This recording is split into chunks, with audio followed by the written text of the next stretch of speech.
Hey guys, hope the new year's going well. Just wanted to give you guys an update here for Modeling Manhood. I have been diligently working on putting together some awesome chapters on the book I'm going to be writing, and just excited to bring you guys that as soon as possible. In the meantime, I have been loving God's Word this year, and just wanted to share with you guys a couple good reads. If you're looking for a good book to read in 2025, I have some recommendations for you. And we're going to start with the first one here. This is a series called The Prince Warriors. I am reading this with my younger boys, and we are just absorbing this and loving this. There are so many truths in this book that remind me of examples in the Bible, and how we are chosen at a young age for something greater. And I'm going to put the descriptions for all the books where you guys can get them. But this is definitely one that I would recommend for your boys. This is one in a series of 4 that you guys can find. The next book I'm reading for some men's ministry training that I'm doing.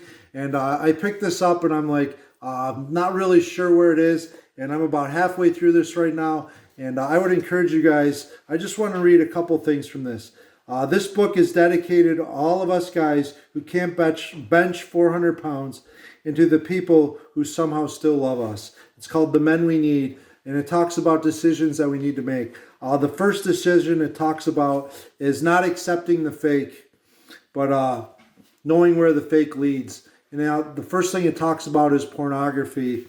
That's not a girl, it's a piece of paper. And it talks about how that picture that we look at or have looked at is nothing more than a piece of paper, a bunch of pixels put together. There's nothing real in it. And it just talks about going after the things that are real in this life, and sticking up for the weak, the vulnerable, those that need a real man to step in and defend them.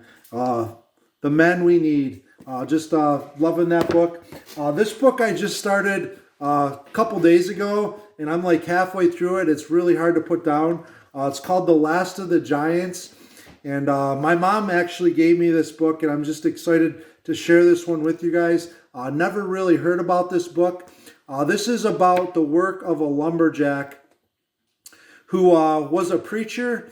And one Sunday, after spending the night in the woods, decided when he came back to preach the pulpit, everybody at the church decided to basically fire him, and they gave him an ultimatum.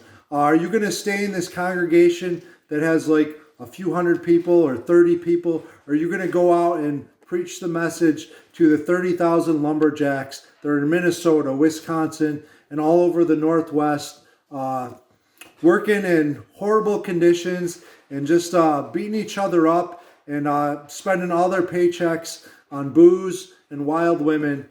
And this book has been altering and just really hard to put down. It's called The Last of the Giants, and it talks about being a prodigal son and coming back and what the Lord has in store for you.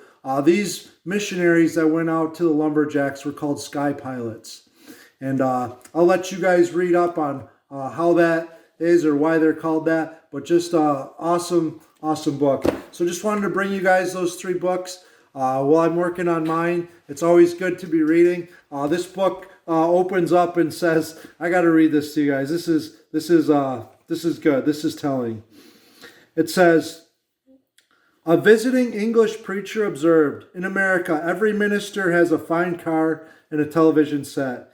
He seems always to be talking on the telephone or rushing somewhere. But our ministers do not have libraries. In England, our clergy do not have fine cars and usually no telephone, but our missionaries do have libraries. Pick up a good book this week, this month, this year. I hope you guys find some good reads.